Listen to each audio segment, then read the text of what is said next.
अस्सलाम वालेकुम dear aspirants, कैसे हैं आप? ठीक हैं?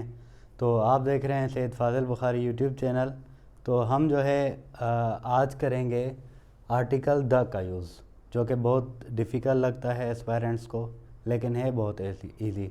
मैं 5 से 7 आपको रूल्स बताऊंगा, वो आपने याद रखने हैं कि हमने जब भी द का यूज़ करना है इन चीज़ों में करना है। उसके बाद मैं बताऊंगा कि द आपने कहाँ भी यूज़ नहीं करना। तो ये जब आप याद कर लेंगे तो आपको कभी भी आर्टिकल द में कन्फ्यूजन नहीं होगी। तो पहला जो इसका रूल है, rule number 1, with noun of which there is only one.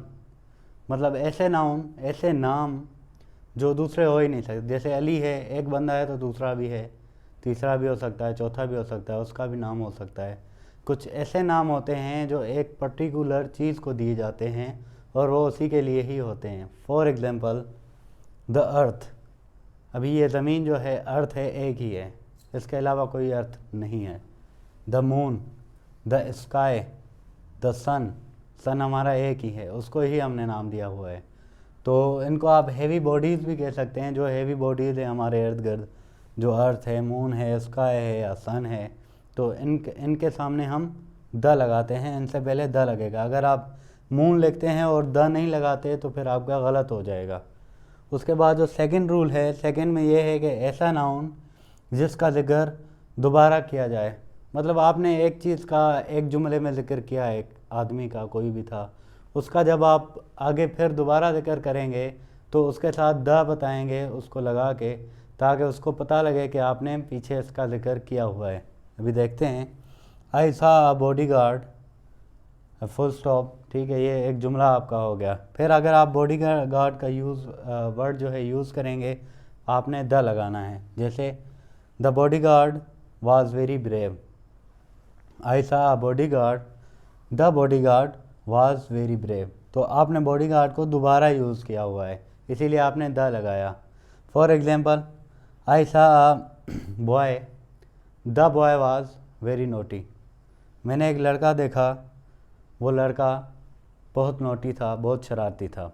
ठीक है, तो ऐसे आप द का यूज़ करेंगे अगर ऐसा नाउन हो जिसका ज़िक्र दोबारा होता है। उसके बाद जो तीसरा रूल है उसमें यह है कि with the singular noun use to represent a class of object.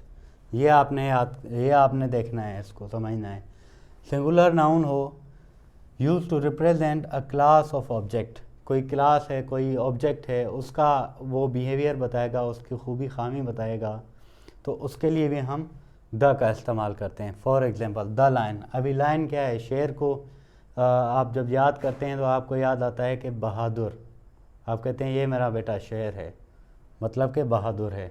तो ये पूरी क्लास उसको रिप्रेजेंट करती है, इसीलिए लाइन के साथ हम द का यूज़ करेंगे। The line is a brave animal. जो लायन है, शेर है, एक बहादुर जानवर है। उसके बाद ऐसे ही डॉग। अभी डॉग हम जब जहन में आता है हमारे, तो हमें वफ़ादारी याद आती है। तो इसको हम कैसे करेंगे? The dog is a faithful animal. तो उसकी जो खूबी है वो फेथफुल है। तो पूरी क्लास को हम बता रहे हैं, एक डॉग नहीं, जितने भी डॉग होते हैं वो सारे लॉयल होते हैं, फेथफुल होते हैं। द लायन, जितने भी लायन होते हैं वो सारे ब्रेव होते हैं। तो ये उनकी क्लास को रिप्रेजेंट कर रहा है और उनकी खूबी बता रहा है। उसके बाद रूल 4 जो है, before an adjective use to represent a class of persons. अभी एडजेक्टिव किसी चीज़ की खामी, खूबी, कमी, कोताही या उसका अच्छा होना, बुरा होना, उसको हम एडजेक्टिव कहते हैं। तो ऐसे एडजेक्टिव जो रिप्रेजेंट कर रहे हों किसी क्लास, पर्सन की क्लास को, जैसे कि कोई रिच है, कोई पुअर है, कोई ज़िंदा है, कोई मरा हुआ है, तो उनको जब पूरी क्लास को, हम पूरे लोगों को रिप्रेजेंट करेंगे तो हम द लगाएंगे। For example the poor. तो ये पूरे जितने भी गरीब हैं उनको रिप्रेजेंट कर रहा है।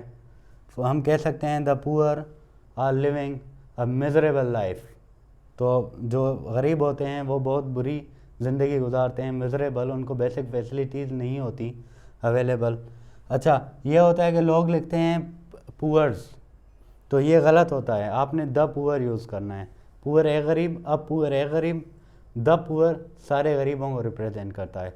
अगर आप पुअर्स लगाएंगे या रिच जैसे रिच है, रिचेस RICHES अगर आप लगाएंगे उसकी प्लूरल तो वो गलत होगा, उसका द रिच होगा, द रिच, द पुअर।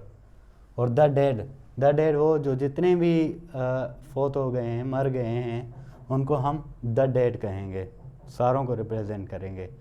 तो ये 4 रूल थे। इंशाल्लाह हम आगे अगली वीडियो में दूसरे इसके रूल करेंगे। Thank you.